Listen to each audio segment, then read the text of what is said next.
the SMS scams that are taking place right now, right? Yeah. Where Huge. Real issue. Yeah. oh, it's huge. People are sending SMS messages to customers saying they owe this, this toll bill, and people are making payments. Yeah. And one thing that we're trying to bring to the industry now is, and it's simplistic, but it's making it effective.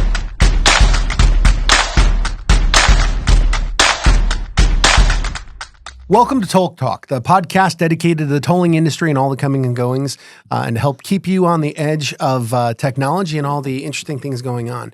I'm Alex Fakir, your host. I am CEO and founder of Mojo, and I'm joined here with me today with Kaylee Jakovics. We are so glad to have Pat Wickets here, Director of Communication, Design, and Delivery at CSG. So our episode today is Discovering CSG. And Pat, we're happy to have you here. Yeah, I couldn't be more excited to be a guest on one of my favorite podcasts right next to New Heights. So thank you both for having me. Really excited about today's conversation. Yeah, we love to hear that. So, Yeah, that's great. It's great to have you on. Yeah, so let's start with, tell us a little bit about yourself, more on the personal side, where you're located, what's your passion, family, what do you like to do for fun? Yeah. So originally born and raised in New Mexico, just right off of an Indian reservation on the western border of New Mexico, and grew up there in a small town, and went to after high school moved to Denver, Colorado. Okay. Where I actually got my start, my introduction to CSG, which we'll probably get into in here in just a second. But from Denver, found my way to right outside of Detroit, Michigan, where I currently reside with my wife. Oh, wow. My 2 kids, my 6-year-old, my 3-year-old, and our crazy dog. You're a Midwestie now, yay! I am a Midwestie, yes, and I will never trade it back. I'll never take it back. Wow, wow, You that's hear that? Coming from out west, having no water, to coming to where there's a lake within a quarter mile of Great any Lake. place you go in Michigan. You can't beat having water around. So. Well, I'm originally from Chicago, so I kind of I can't say I'm not from the Midwest, but I'm close enough. And I'm from Indiana, but we are both in Maryland now, so yeah. Then we're all Midwesterners. Yeah, the Midwest holds a special place in my heart. Can't beat the Midwest. Well, and you know what? People always they say we have accents, and I'm like, no, we don't. We don't have accents. What are you talking about? But they said, no, you do. I'm like, I don't hear it. Yeah, I don't hear it either. Whatever. We definitely do. So I was just telling you guys, I got back from a vacation to New Mexico, and everyone's like, what did you say? Why are you saying pop instead of Coke? Because the great debate. Coke, and I called it pop. And just little things like that. But the accent, people kept commenting about my accent. I'm like, I don't have an accent. Okay, so this is a test. This is dedicated to my wife. I say we're going on a tour. I say tour. Tour. What do you say? Tour. Yeah. Okay. She says it's not tour. It's tour. I can't even say how she says it. Tour. It's tour. Like I don't understand. Or crayon, and she's like, no, it's not crayon. It's she says crayon. I'm like, Bar. Come on, whatever. Michelle, if you're listening, you got to fix that. Come on, Michelle. Yeah. So great. So you just had a vacation. Welcome back. So you're getting back to work now, I take it? Yes, climbing out of, as you guys probably are very familiar, right? Climbing out of all the emails and getting back into the swing of things. So yeah, absolutely. Yeah, we spent 5 days down with my family and watched my nephew graduate high school. So congrats! Very exciting. And, we try to get down once or twice a year to see my family, and it was good. But back to the grind. There you go. Getting ready for the next IBTTA event, and awesome. Back in the swing of things. Oh, can you tell us, I guess, just a brief overview of CSG, its core services, kind of a little bit how you got involved as well as within the industry as well? Yeah, so when I was living in Denver, I actually worked for Dish Network, one of the satellite provider here in the United States, and CSG owns their billing system, so the back-end system for Dish Network. And so that's really where I got my introduction to CSG. So I worked for Dish for 4 to 5 years. And then it wasn't until 2016 that I had reached out to one of my contacts at CSG for some different things, and she just happened to have an opening on her team and asked if I wanted to apply. And 8 years later, here I am, still working for CSG. So I like to say that I got my start on the customer side of CSG, and now I'm fortunate enough to be on to selling our products and services to our customers. So. Yeah. That's great. It's always interesting to hear how people get into tolling specifically. Like it's such a weird. It's somebody stumbled into it, and now it's like part of their lives. Yeah. And we So, know, Oh, I believe you don't just serve like tolling, transportation. It's a wide variety. Oh, Is yeah. that right? yeah. So CSG, we serve, our revenue management and digital monetization group serves cable, satellite, and wireless companies, which is where I was hired to take on and help grow that area of the business. But it wasn't until 2022 that a lot of the folks listening might be familiar with the name Reed Kuhn decided to retire, that he was going to retire in a few years. And I was chosen to try to fill his very large shoes and learn the tolling sector. And so okay. it's Yeah. interesting, though, to see the synergy between tolling and cable and satellite. I'll tell you that much. Yeah. So tell me a little bit about specifically as it relates to tolling for a moment. Tell me about the core services that you are responsible for, like said, filling in the shoes and sharing out the new services. What's your big push? Like what are you looking at right now? Yeah, really, it's helping agencies and back office partners alike really focus on their customer correspondence and their communication strategies to their customers. So both printed and digital communications. When you think about the customer experience as a whole, and I think that a lot of the agencies and a lot of the back office partners are really starting to focus more on the customer experience. Really, your key touch point is the correspondence, right? Either the toll violation or the account statements. And so we are really helping. Our goal is to help agencies improve their strategy when using those communications and how they're communicating to the customers, and really making sure that the printed experience matches the digital experience. We're designing Sure. for digital first, and everything is blends well together. Yeah, the and it's customer easy to get. journey has that continuity. Yeah, yeah, Yeah, absolutely. There's continuity there, and you guys know it as well, right? Really, the continuity between print and digital. So yeah. that's really our push and our focus right now. That's Very great. nice. Is there something unique that, I mean, you've touched on it a little bit, but if you want to elaborate more, that kind of sets you apart from the other competition or others out there that are kind of like you? Yeah, so I think like we just said that our core service that we're offering right now in tolling is print and digital communications, but we have so many other products and solutions that we do have one program right now with it's using our payments group and part of our customer experience group with a digital payment journey. So I think one of the when I think about really the value that CSG brings to this specific industry, and you think about all the interfaces that a back office has to go through for collections, for payments, for invoicing and notification, call center technology, right? CSG fills a lot of those gaps and can be that one vendor that provides multiple services for those several different interfaces it goes into, like a back office implementation. So I think that's really our value add, right? We're not just a print and mail house. We're payments, we're digital options, Yeah. we're more than just print and mail. Yeah, and it kind of seems like you guys are improving the efficiency kind of all around, and it's like you can go for various different services. I don't want to say one-stop shop, but throughout that customer journey. Yeah, really the one throat to choke, right? If we're owning multiple different channels or multiple different interfaces within the implementation, yeah, it's definitely one throat to choke. I have never heard that phrase, and I'm Me going to either. use it every chance I get now. Like, Really? I've never Oh, heard that. Now We that always talk about that. Even Really? in my past life, we would say the CSG was our one throat to choke. So that's fantastic. whether that's good or bad, right? No, I mean, I don't know. I think my wife's gonna get tired of hearing it really soon because like that's really cool. No, I like, it does it. You set the example aside. It does really say, okay, here I'm going to focus on this. It really sets it. That's a good one. I like that. Yeah, I mean, we see it constantly, not only in bowling but other verticals that we serve. When there's too many vendors involved, right? There's too Yeah. many breaking points, too many areas that could cause a potential break Yeah. in a journey or a system or whatnot. Yeah. So when there's one throat to choke, and you guys say it in Yeah. a Midwestern accent when you're talking about it now, it really does help improve the products and services that you're delivering.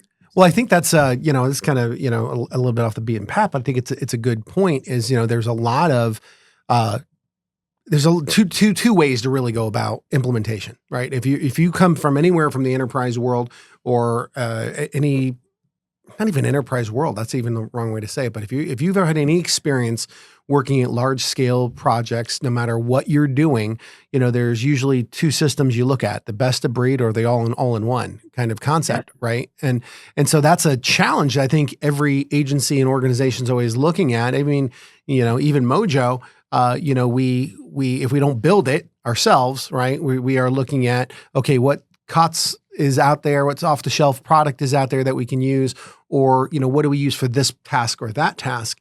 And it can be a great thing. It could also be very laborious, managing it. And so I think that's great for anybody looking at CSG to say, okay, what's your strategy to solving the problem? And you're saying, we're one throat to choke, right? Like we have all this encompassed, but I'm assuming there's also some level of integration you do play well with others in the sandbox, right?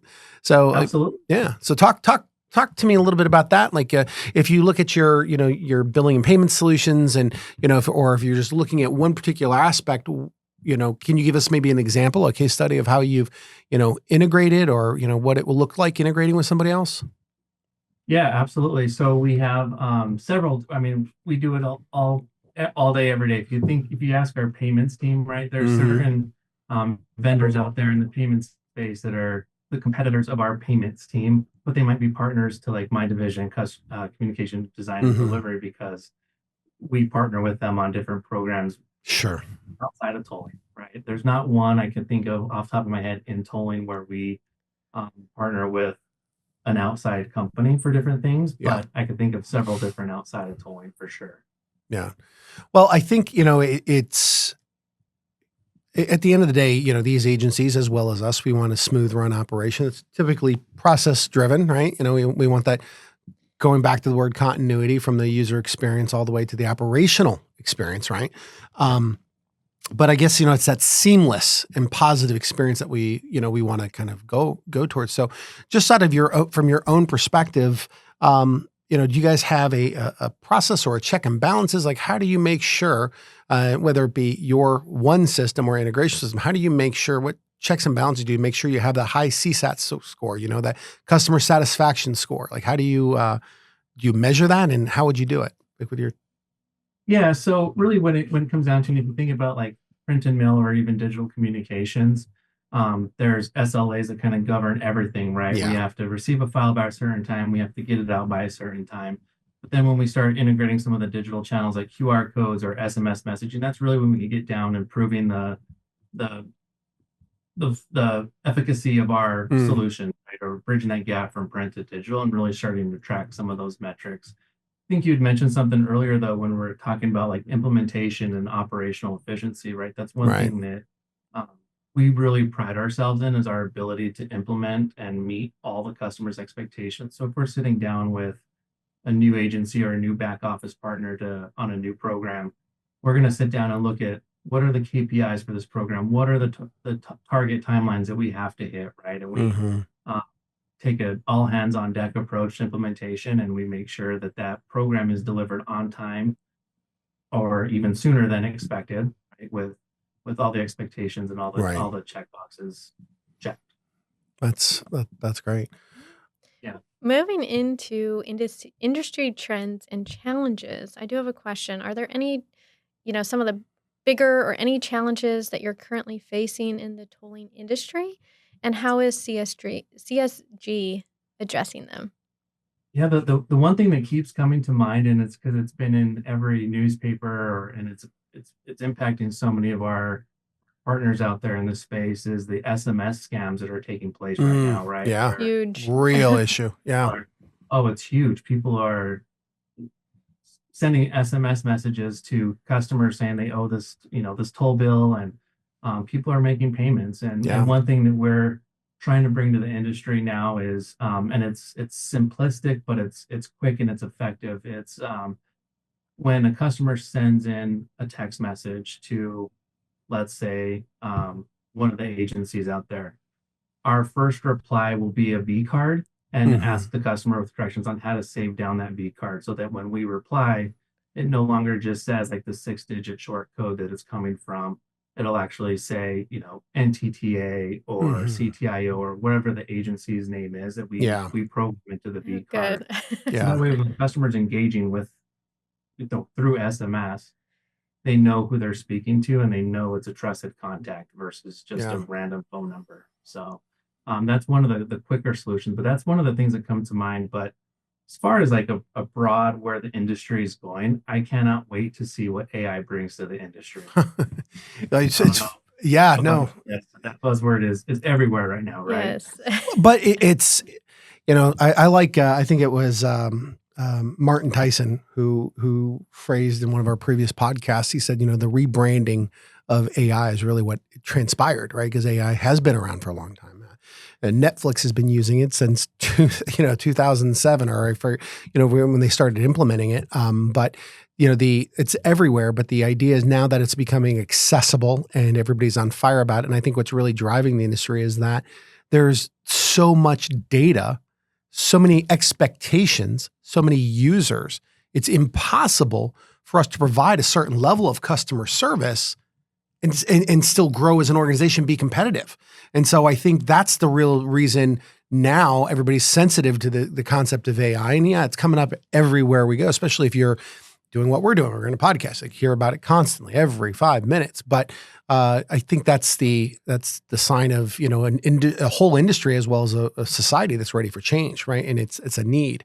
So, and I think that's just what's driving that. But, you mentioned AI and authentication. I think that's really what's also important when you're talking about toll collections and payments. I mean, shucks, I even was talking to my parents and I'm like, I don't know if you've had this conversation with your parents, Kaylee, but I was like, okay, we're going to have a code word. Like, remember we used to have a code word if you got in a car with somebody, like you don't text it, don't email it. It's just a code word audibly that your family knows.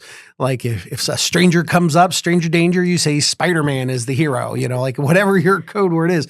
So don't take money, don't do anything. But I think it's that concept of whether it be something fundamental or breaking through the tech, we got to find a way. And I'm sure it's there. I'm not worried about it. It's not doomsday or anything like that. But you're right. Like this payment issue is we're hearing it across the board. Every agency in states, even internationally, that this is an issue. So I'm glad you bring it up. It's important. And for whatever reason, they're targeting our industry, which is scary. I don't know if it's who knows why, but because it's untapped. About everywhere. It's untapped. It's right. People, you have one of the largest audiences in the world, right? Yep. Everybody who has a car, who, let's say 50% of or even 30% of them drive through using a toll. I mean, that's real money. Like I get it. Like I'm not a fan, but I get it. Yeah. And I just feel like the everyday person is not going to think twice because, texting is a very easy way that you get communications from, some of those agencies and authorities. And it's, And it's the highest open rate. Yeah. I mean, I think it's seriously, I think we did some marketing for a company a while back. And this is when SMS was really kind of starting to take off. And I think at the time it still has like a 95% open rate, right? So it's like, who's not going to look at their text messages? Right. And I do have to tell my parents, like, just call me if you have questions because you never know with those scammers out there and everything. It's scary. For my mom, it's Facebook ads. She is a sucker. She won't online. She won't do banking. She won't even trust her bank's website, but she'll click a Facebook ad no matter what it says. Oh my gosh! I'm like, Mom. The modern day QVC, man. Yeah. Oh gosh, that's exactly right. See, I look at TikTok that way. Like it's the modern day QVC. Like you're just scrolling. I need to have that Scrub Daddy grill cooker cleaner thing. I just saw it the other day and I'm like, I liked it just in case I changed my mind. But anyway. Oh, man. It's so funny you bring that up. So just last night, it's been on our shopping list as a grill scrubber for on TikTok. And I see it. I'm like, I have to order it. But I was like, I'm not going to order it on TikTok. I'll probably get it on Amazon. It was more expensive on Amazon, but it is what it is. Hey, I'm ordering on TikTok. I'm actually, you are? Really? I'm ordering. I've made about 7 orders on TikTok. Okay. I've only been disappointed once. It was all all legit. Okay, all right. Good. I got the cool scale that just senses the food and tells you what's on it. I bought one of those. I bought the rolling blade sharpening tool. Did you see that one? That's a really cool one. I bought that. I don't know. I bought a few other things, small stuff, but I mean, stuff that I wouldn't feel bad if I got scammed on. Like, okay, it's $20, $30. I'm like, I'm all right. I think the most Right. expensive thing I bought was the knife sharpener, which was $100. And then I was That's still not bad. influenced. I was influenced by the pans, those Gordon Ramsay pans. Yeah, I bought those. So Yeah. Anyway. Influence. but Yeah. so getting back to the Yes. topic at hand, Let's kind of shift into. let's talk about tolling on Yeah. Toll Talk. I Yeah. have a pop quiz for you guys actually, because you made Sure. me think of something else Ooh, when you okay. brought up the amount of data and how we're going to use that data. In Yeah. your presentation for the Toll Insight, Yeah. you said that it was I think it was 1980 or 1982, we had 1% of data, Yep. all the data that we had on computers, and now it was like something like, I don't know how can many give it percent, but 68 what- zettabytes. How many? 68 zettabytes. That's what I was looking for. I couldn't remember the Yeah. whatever Yeah, bytes, yeah. but it was zettabytes. Okay, so that's the question. That was the quiz. What was the name of the bytes that you have on? I'm glad you remembered that. Yeah, see that? I did. I passed the test. Well, what's incredible and how it ties back to this industry, right? How are we going to use that data Yeah. to improve the customer experience? And then how are we going to regulate the usage of that data? Like, what are your guys' thoughts on how's it going to be regulated? How are we going to overcome some of those regulations, right? Because that's kind of what we're thinking about as far as our like 5-10 year plan is. Yeah. How do we leverage that data? How do we get around some of the regulations that could be around the usage of that data? Well, there's a quick example we're living through right now, right? And you think about the cookie use of the cookie and data, right? And everywhere it's GDPR basically, right? Your data protection is basically what we're talking about, and how cookies are on their way out. In Europe, Google's being banned, right? Because of not Google, the browser. I'm talking about the data, like Google Analytics, right? And so this is where I think AI is critical, because now we need to, you talk about the future of it and how do we leverage this data? We have to look at it as the touch points of the customers, right? And so if you're thinking about a website now, like our conversations that we've had are, how are we going to use AI to dynamically change the website experience based upon the user's behavior, where they came, what pages were they scrolling, how fast were they going through. And so right now we're working with an agency to try to say, okay, here's how we're going to get this call to action to have a face next to it rather than a color, or something based upon the user's performance. Did they scroll by the page too fast? And so as we can get those items to update in real time, we can use like AWS's engines to help deliver content in a new way. And that's going to be like, that's a real challenge we have to do.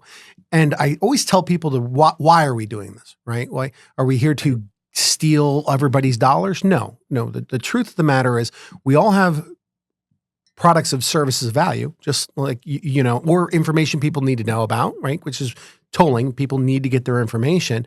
How do you get past their insecurities? So we have to build the trust building process faster, accelerate that. And we need to be able to present ourselves without the preconceived notions or those challenges. So I think the future is to leverage AI in a constructive way, to engage customers, very simply to put it, and show them relevant information. But I think that AI is a tool to help us do that.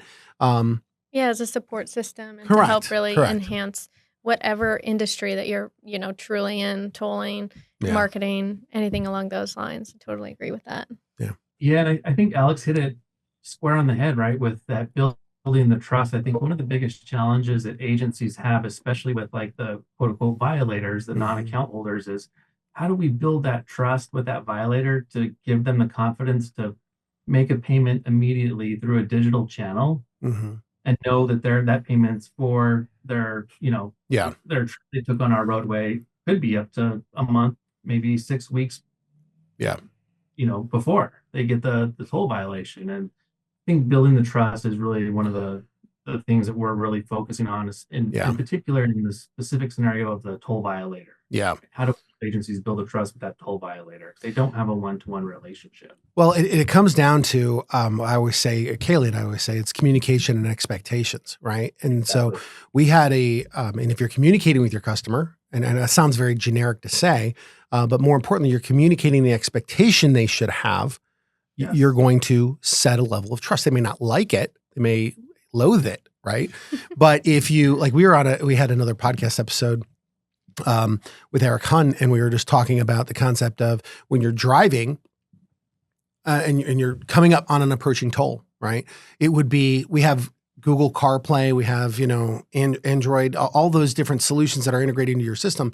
Why don't we send an alert to the driver, say toll ahead, or $5 toll ahead, and as they they enter, your toll has been registered, or a receipt essentially, something to let people know, because I guarantee you, if you saw it coming up ahead and you went through it anyway, and at the end you got confirmation that it took place, you're going to be happy. You're not going to be as upset, and you're going to know. And that, guess what that does? Over many, many years, we could change the 2-star Google ratings of agencies to 4 or 5 stars, right? Because they're communicating and setting an expectation. Yeah. So It's ultimately going to increase that customer satisfaction. Yeah. Yeah. What's so interesting about that whole scenario that you just described, if I think back to my past life, and it was like 2012, I was working for the satellite provider, and we did a proactive approach where we looked in, we used some publicly made available data to say, these are your group of customers that have a high propensity to move. We did proactive campaign on these customers. Hey, we know you're going to be moving in the next 30, 60, 90 days. I love that. Right. 2012, that was creepy. That was Big Brother-ish, right? But now the customers expect that level, the companies they do business with know them to that level. Yeah. Right. So to your 100%. point, as I'm driving on a roadway, I want that agency to know I'm approaching the toll. I want that notification in my car. Yeah. I want them to know my first name when they're communicating on a printed statement or an email. I want them to know me. And Yeah. I think that's how we're going to start leveraging that data and AI to help us with that. That's So I'm excited for the future. And I just want to say something real quick here. And I think what you said, Pat, is really important. And it's really, people's expectations are being set outside of what you and I can control, right? And if we do not keep and understand what that new standard is, and raising the expectation in the bar, not that it's an endless race, but the point is you have to look around. These agencies, right, and vendors that are in the space have to understand that people's expectations of quality and customer service are set by, I always say it, the Chick-fil-A's, the Deltas, everywhere they go in any sector, that's what good service is. And so, as you kind of tie it back to, what we're talking about here today is, how do we use AI to make it better? How do we, what processes, what can CSG do? That's where I think it's important we're all having the same conversation. And the point of, honestly, a podcast like this, right? To share that and get everybody on the same page, right? Yeah. I mean, you hit it right on the head. But get the Apples of the world are really setting the customer's expectation. Amazon setting the customer's expectation. Yeah. And these are the expectations that the agencies and the back office partners have to keep up with. And it's up to us to provide them the products and solutions that they need to be able to keep up with these expectations. That's part of the reason why I love tolling so much, right? We're at this phase in the industry where a huge shift is coming. Companies like Mojo, companies like CSG that have these products and solutions are going to do really well, because we're going to help them achieve and meet those customers' expectations, right? And I just can't wait. I'm so thankful that I have the opportunity to work in this industry because of that. We're going through this radical shift, and I couldn't be more excited about it. I know you guys are too. Yeah, so thank you so much, Pat. We're running out of time. Do we want to ask a couple more Well, questions? yeah, just like a couple, I guess. What are your, from your perspective, Pat? What's the future endeavors? Like, what does the next year look like for CSG in your role as it all ties together? What are you guys looking at? Yeah, so we're really looking at how do we incorporate more digital communications into our content management platform. So we do have a content management platform where we take data files from either the back office or marketing databases, run them through our platform, and allow some of those data fields on there to be what we call variables on documents, right? For agencies to go in there and kind of control their content. But we're really looking at how do we integrate more of those digital channels in that same content management platform. So over the next year, we'll be adding like SMS messages into that content management platform. Right now, it's strictly print and email, Right. PDFs and things like that. But we're going to add SMS and other digital channels to output messages to into that platform. So that's really our short-term roadmap, is to use that, and then how to use AI and other technologies to dictate, when to put what message where on the document, whether it's printed or digital, based on customer preference, customer journey, customer life cycle, where they're at in their process. So That's kind fantastic. of our short term. Yeah. Yeah, it seems like you guys are on track and kind of keeping up with all of this trending technologies, and it's excited to see what you're doing at CSG. Yeah. Thank you. It's exciting to be a part of it all. Yeah. Yeah. Well, we hope we'll see you at the, there's a lot of tolling events going on all the time, but, it's related to IBTTA. We're excited. Are you going to make it out to Baltimore for the Ruck event? Is that your kind of cup of tea? What is? Okay. Yep, I am. So I'll get into Baltimore, I think Saturday evening and Okay.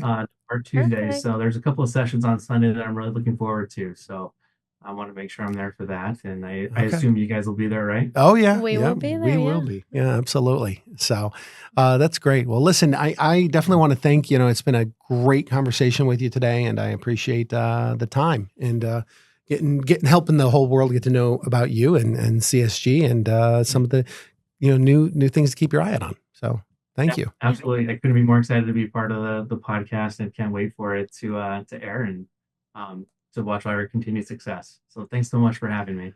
That's great. And as always, we want to let you know, thank you for watching. And, Toll Talk is, a growing channel, and we're going to need your support. So please, like and subscribe and follow, based upon the channel which you discovered the Toll Talk podcast. But through your growth and support, we'll grow the channel and keep bringing great guests on like Pat. So thank you very much, and have yourself a great day. Yes, thank you. Thanks for having me.